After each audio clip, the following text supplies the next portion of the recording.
right, hello everyone. This is Miss Chi once again. This is day 2 of English Lab. I'm going to be recording the reading for today, as well as guiding you through the classwork that you need to do. So first of all, let's go to this classroom, our Google Classroom. Please know that every single thing that you need is on here. If you have any questions about how to use this or how to navigate this, please contact Bola. She is very well prepared to assist you with any of your questions. Now, please make sure that you visit your classwork page. As you can see, I try my best to update it frequently. For those of you who have missed classes already, we started our lectures, we started our classes yesterday. So we have day 1 here. I have a YouTube video of the lesson, and I also have the article, a copy of the article, and then instructions that go with it. After you watch this video and you also read this article, you need to jump down to your assignments where it says Great Depression article questions, and you need to complete this. Please make sure that you are reading the instructions, and please make sure that you are getting these assignments done. Today is day 2. After this reading and after this lesson, you will need to come back here. You can find this video under this section. I'm going to go ahead and upload it in this section right here. And this is your article that we will be reading today. Once you're done with that, you need to scroll all the way down to where it says day 2. For day 2, you have 2 assignments here. You have 1 vocabulary assignment, and then you have a reading assignment. I will go over these things again at the end of the reading. But please make sure that you are looking at this daily. You can catch the lessons here. You can catch my readings and my videos here too as well. Remember, if you have any questions, ask Bola. All right, let's go ahead and start. So, ladies and gentlemen, we've been talking about this period in America called the Great Depression. And like I said yesterday, it was a time that we were all depressed. Why are we depressed? So many things are going wrong. You have people losing money, people becoming homeless, people losing their jobs, people losing food. There wasn't enough of everything to go around. You had children with no parents. You had families that were broken apart. Why? Because America went through so much in terms of our economy and finances. Why do we need to learn about the Great Depression? Well, it's important that we know this because the book that we will be reading come next week is called Button Up Buddy. And this book takes place during this time. So we're going to be reading this book about a young boy whose life happened during this time in America, during the time of the Great Depression. This is why we're learning as much as we can about this time so that we can understand some of the things that that boy went through. So this is our new article. It's titled World War I and the Great Depression. I'm going to go ahead and read. I'll stop at different parts and explain certain things. First of all, let's take a look at this picture. Now, you can definitely see that this picture is not something that's happy at all. This looks very sad. This is a picture of a man in front of a vacant store. A lot of stores closed down. Think about even what's going on today with this whole coronavirus. You got so many stores closing, right? So this man is in front of a vacant store during the Great Depression. After World War I, in the 1920s, the United States economy was booming. So right after World War I, the economy was booming. We started doing really well. The nickname for the 1920s is the Roaring 20s because wealth seemed to be everywhere. The wealth was really just an illusion. So after the first war that we had, and war is a very, very bad thing. A lot of things happen, a lot of people suffer. At first, we started doing okay. It looked like it was a good time, but then something happened. On October 29, 1929, the United States stock market crashed. And when something crashes, it's just destroyed. The prices of companies on the stock market had skyrocketed to unrealistic amounts. So you had just, the stock market kind of controls the money, the flow of monies, in the economy. And just on one particular day, everything just crashed. And because of this, you had a lot of prices going up to try and figure out, you know, what's happening. That's this word skyrocketed here. Companies just weren't worth that much. So a lot of companies didn't really weren't really worth a lot anymore. When people wanted to get their money out of the stock market, the companies had nothing to give them. So all those people that made investments, because sometimes you can make investments, and when companies do well, so you can buy different parts of a company. When companies do well, then you do well, then you get money back. Unfortunately, because of this, there was no money that these people could get back. Money no longer had the same value. People that had once been working class citizens were now poor. Soon, many people lost their jobs. This day became known as Black Tuesday. It was the first day of the Great Depression. That was the major reason for this whole thing happening. You have this huge thing called the stock market, which is basically a system that controls the flow of money in and out. And it's kind of a combination of different companies and different, money making machines. And it really controls the prices of everything. Now, when something that big crashes, everything crashes. And that was the major cause of the Great Depression, was that crashing, besides even the war that happened. So you had World War I was one of the causes, and then the second cause was the stock market crashing. Once again, World War I was one of the causes, and the second cause was the stock market crashing. Scarcity. When something is scarce, that means there is a lack of something. You don't have a lot of something. To most Americans, the Great Depression was a time of scarcity.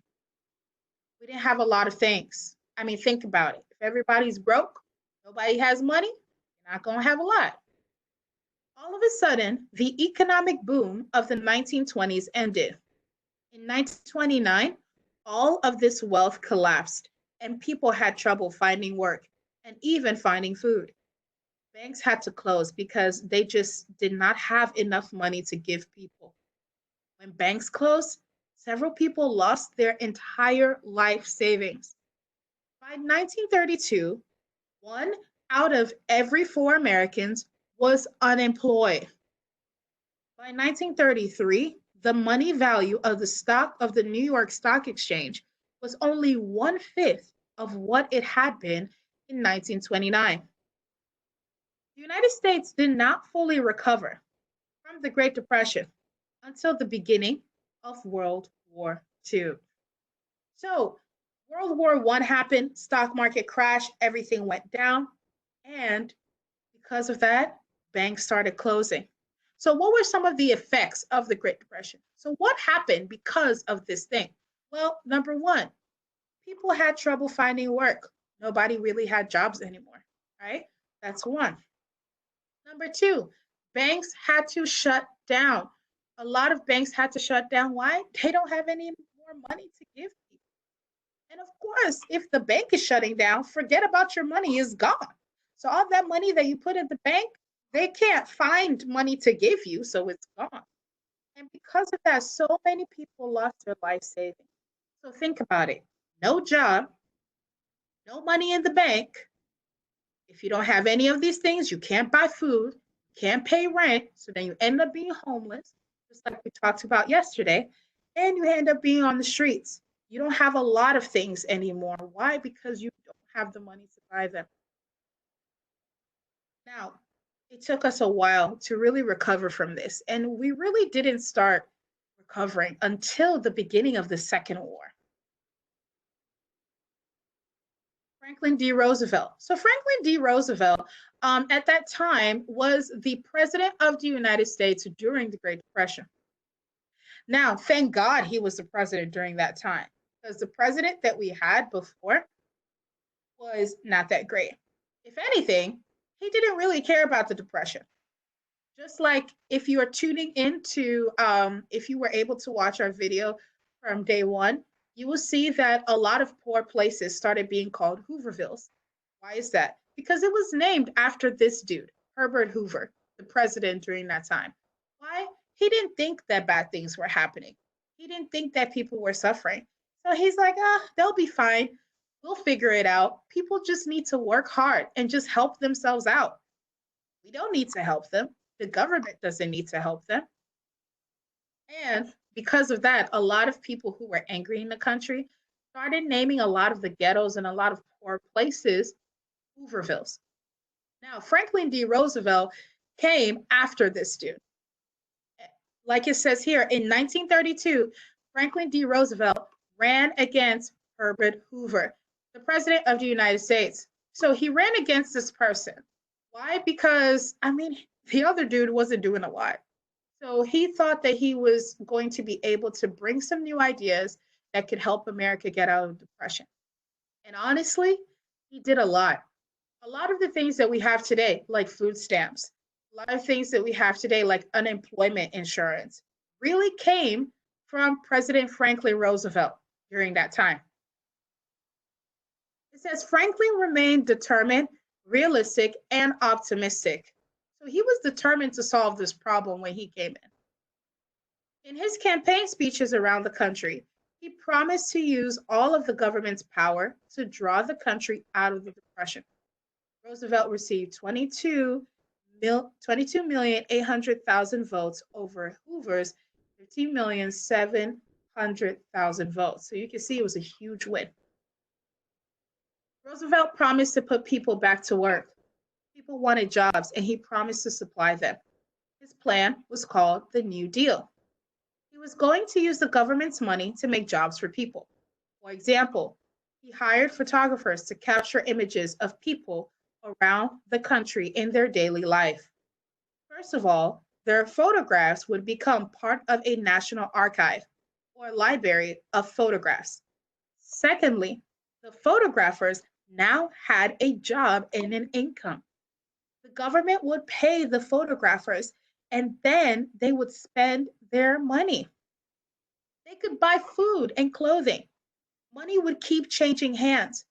If the photographers bought something at a store, then the storekeeper would now have some money to spend. Roosevelt hoped to spark the economy by giving people money to spend. He started many new government programs to put people back in jobs and give them a way to provide food, housing, and clothing for themselves and their families. Remember when I said that a lot of things that we still have today came from Franklin D. Roosevelt? So think of that unemployment insurance that's really helping a lot of people out of work today. Think about the food stamp program that's really helping a lot of people to provide food. Think about the fact that we have drives and donations for clothes. Think about the fact of reduced income, reduced housing for those who don't make a certain income, right? So that they'll be able to find somewhere to live. So a lot of programs we have today really came from this president when he was trying to solve the Great Depression. His aim was to really put money into the hands of the people. He was focused on creating jobs for people. He believed that if he did that, then money can exchange hands. How can it exchange hands? Well, just like it said here, if he gave someone the job of a photographer, right? Now that person has a job, that person has a check. That person can go into a store, a grocery store, buy some food, buy some clothes, buy whatever they need. Now that money goes to the storekeeper. And now that storekeeper has enough money to go buy some more supplies or to use for himself and his family. So Main things that we want to remember from this. Number one, the Great Depression. How did it happen? World War I and the stock market crashing on October 29, 1929. What happened to everyone when this happened? People losing their jobs, people becoming homeless, America going into this period of scarcity, meaning we don't have a lot. We don't have a lot of things, right? Banks had to close. People had struggles finding food, finding homes, finding clothes. We didn't really recover until the Second World War. Who was the person that really helped out with this? Franklin D. Roosevelt. He beat President Hoover, who was terrible, and he decided to solve the problems by creating something called the New Deal. The major thing in this New Deal, well, let's create jobs for people. Let's put money into people's hands so that they can help each other out. So those are the main things that we need to be able to take away from this article. Next thing I want us to look at is the vocabulary. So we've seen some new words. First word we saw was scarcity, right? And we said scarcity means not having enough of. For example, there's a scarcity right now. If you think about what's going on with the coronavirus, there's a scarcity of toilet paper, of water in the stores today. You don't have enough of it. You can go to Kroger, you can go to Walmart, you can go all over. It's hard for you to find it. That's what we call scarcity, when something is scarce. Next word that we saw was skyrocket. It says that the prices of these companies have skyrocketed. Think about a rocket. Where does it go? It goes up, right? So that means that the prices went up. It just increased without anybody knowing. Now let's look at another word. This word income. We hear it a lot. Probably hear it in your tax returns a lot. And even at your jobs, right? Income. We all have an income.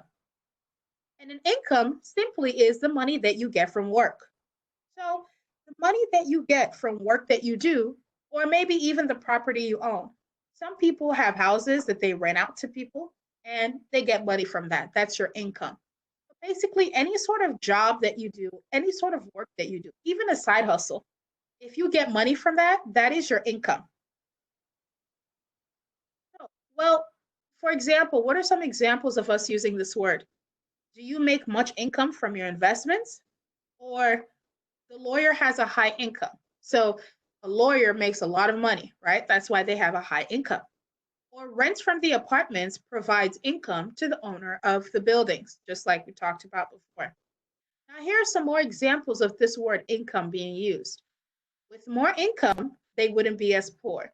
So instead of you saying like money, you would say income, okay? Because income is the money that you get from whatever work that you do. Secondly, the photographers now had a job and an income. So they had a job, they got a check, they got money coming from it. Okay. So feel free to look at these other examples here of how the word income is used. This will really help you complete your assignment later on. Now, let's go to your assignments then for this.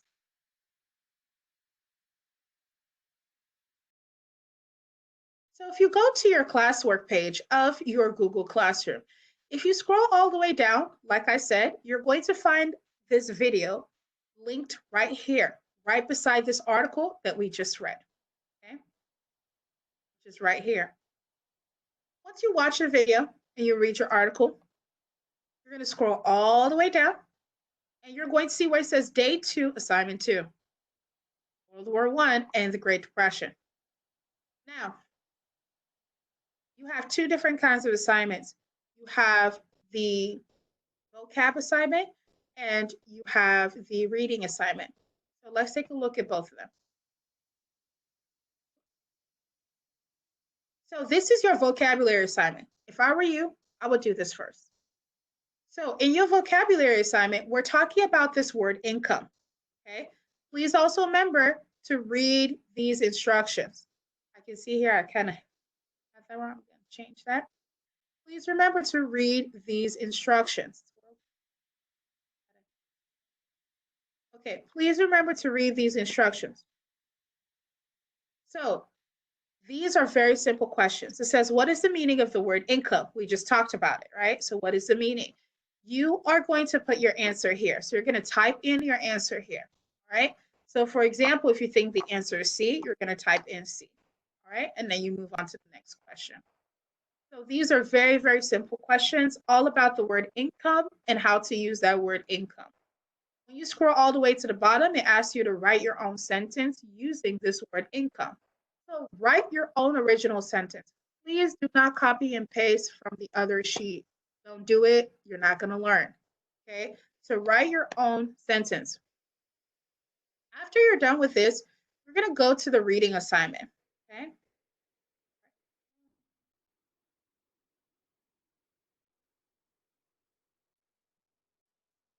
After you're done with that vocab, you're going to go to your reading assignment. Please don't forget to put your name here too as well. If you forget, let's try not to forget. But I'm going to make, the computer usually makes separate copies for everyone, so it should be okay. Please remember to type in your. So kind of the same thing that you did with the other one, right? It asks you, the Great Depression started when what? If you think that the answer is A, you're going to go ahead and type A. That's all you need to do. All right? So when did the Great Depression start? Think about what we were talking about in the lesson, right? Why does the author describe the government hiring photographers? Why did they include that? Why did we need to hire photographers, right? So these questions are very straightforward, right? Based on the passage, the biggest issue for voters in 1932 was probably what? Think about the election that happened between that old president and the new president. What was the biggest issue that probably, if you think about it, what was the biggest issue that probably was going on that time that they needed a solution to, right? Also, we talked about this word already, skyrocketed, right? What does it mean? And of course, thinking about this passage is mostly about what? Okay, what is it mostly talking about? And then for these ones, you're going to type a little bit more here. This you're going to answer in full sentences. So it asks you, for example, number one, identify 3 ways that life was difficult during the Great Depression. We talked so much about this already, right? How were some ways that life was really hard for people back then? I need 3 of them. And you're going to write in full sentences, right? So you can start with saying like, some ways include whatever, right? But you want to make sure that you describe them fully in full sentences. Next one, based on the passage, explain why unemployed people not having money to spend would affect other people who were employed. So let's think about it. This requires a lot of thinking. How would unemployed people who don't have money affect people who were employed and do have money? Think about that example we talked about between the photographer and the storekeeper. Next one, it says the question below is an incomplete sentence. Choose the answer that best completes the sentence. Okay, so another vocab right there, right? So you're just plugging in a word that best completes that sentence. Remember, you're going to put your answer option here. So if you think the answer is B, you put B. Okay. All right. So that is all that you'll have to do for this particular lesson. I hope to see you guys tomorrow. Please remember that class starts at 6:15 and it's 6:15 to 7 p.m. If you come in a little bit late, that's fine. Just please make sure that you're not on later than 10 minutes. If you do come in past that time, we already are going to start recording. But feel free to join in when you can. Also, if you're not able to join in on the conference, it's not a problem. These videos will always be uploaded. And feel free to reach out to Bola if you have any sort of questions. She shared her contact information with you. All right. I hope everyone is staying safe and doing well. Thank you so much for listening.